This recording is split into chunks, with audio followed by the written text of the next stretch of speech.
ഒരു നൂറ്റാണ്ടോളം പഴക്കമുള്ള വെള്ളരി നാടകം പുനരാവിഷ്കരിച്ച നാടക കൂട്ടായ്മ. കൃഷിഭൂമി തന്നെ സ്റ്റേജാകുന്ന നാടകത്തിന്റെ അവതരണം മുക്കം മാമ്പറ്റയിലാണ് നടന്നത്.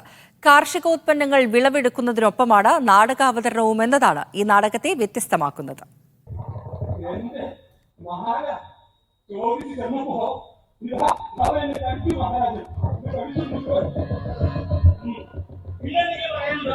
പ്രത്യേകിച്ചൊരു കഥയോ ചിട്ടവട്ടങ്ങളോ ഇല്ല.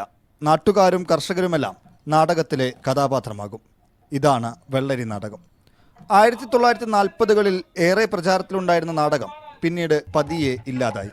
നൂറ്റാണ്ടോളം പഴക്കമുള്ള നാടകമാണ് മലപ്പുറം കീഴുപറമ്പ് വെള്ളരിപ്പാടം തിയേറ്റേഴ്സ് പുനരാവിഷ്കരിച്ചത്. മുക്കം മാമ്പറ്റയിലെ ചാലിയാർ അബ്ദുവിന്റെ ഉടമസ്ഥതയിലുള്ള 1 ഏക്കർ 20 സെന്റ് കൃഷിഭൂമിയാണ് നാടകത്തിന് വേദിയായത്.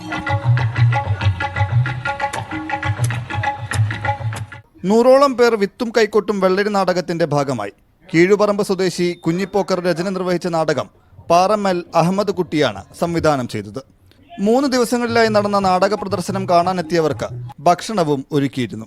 ഇതിനു മുമ്പ് 2017ലും 2018ലും വെള്ളരിപ്പാടം നാടകാവതരണം നടന്നിട്ടുണ്ട്. മീഡിയ 1 കോഴിക്കോട്.